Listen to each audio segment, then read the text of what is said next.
అందరికీ హాయ్ అండి. ఈరోజు సండే కదా, సండే అయినా ఎప్పుడైనా రెస్ట్ ఉండదు టైలర్కి అయితే. ఈరోజు ఒక్క పని తప్పిందనమాట. ఉపాధి పనికి ఒక్కటి ఫెయిలేను. ఆదివారం కాబట్టి సెలవు అంటే టైలరింగ్కి అయితే ఎప్పుడు సెలవు ఉండవు. ఇంతవరకు ఇవన్నీ కట్ చేసి పెట్టుకున్నాయి ఈ టైం వరకు. ఇప్పుడైతే పిల్లలు మిషన్ నేర్పిస్తున్నా కదా, వాళ్ళైతే భోజనానికి పోయినారు. ఒక అమ్మాయి అయితే వచ్చలేదు, వాన పడింది కాబట్టి నైట్ పత్తి గింజలు నాటని పోయినారు. మన పల్లెటూరులో వాన పడితే ఇంకా బిజీ అయిపోతారనమాట. వేడికి అస్సలు ఉండలేకపోతుంది.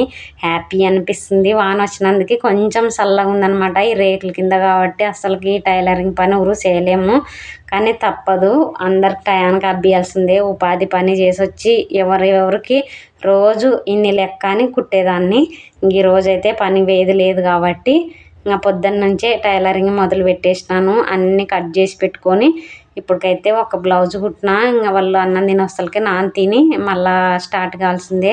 టైలర్కి ఆదివారం కానీ ఎప్పుడు సెలవు ఉండదు, మనం తీసుకోవడం తప్ప సెలవు అంటూ ఉండదు. మళ్ళీ నా వీడియో నచ్చింటే లైక్ చేయండి, షేర్ చేయండి.